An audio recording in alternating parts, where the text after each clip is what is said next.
બોરિયાવીમાં આવેલા દાંડી માર્ગને લગભગ 9-10 મહિના થયા હશે બને, પણ આ રોડ ચોમાસા વખતે જે ખરાબ થયો હતો એ રોડનું હજુ પણ રિપેરિંગ કામ કરવામાં આવ્યું નથી. આ જો તો ઘણા બધા ખાડા છે, આ કામ સારું કરવામાં આવ્યું નહીં બાજુ ફરી કે જે સરખો કરવામાં આવે.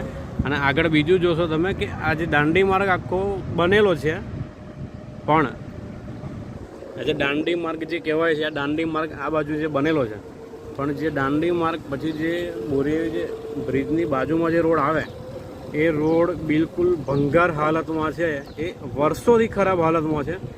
એનો કોઈ પણ જાતનો સુધારો બોરિયાવી નગરપાલિકા કાં તો પછી જે તે જવાબદાર વ્યક્તિઓ હોય તેના દ્વારા કરવામાં આવેલો નથી. એકદમ ભંગાર હાલતમાં રોડ છે. હવે જોવાનું છે કે આ રોડ નાગરિકો માટે ક્યારે સારો થશે, કેમ કે આ રોડ જે છે ફક્ત બોરિયાવીના ગામજનો માટે જ ઉપયોગમાં લેવાય છે. આ રોડ સીસી રોડ જે છે એ આ બન્યો આખો, તેમ છતાં અને આ બી ખરાબ થઈ ગયું છે. જોશો તો આ રોડ બન્યો અને પેલ બાજુ પેલો રોડ બન્યો, પણ તેમ છતાંય પણ આ વચ્ચેનો જે રોડ છે એ આખો એવો ને એવો છે. તો જેમ બને એમ તે વહેલી તકે તો વચ્ચેનો રોડ જે છે એ બનાવવામાં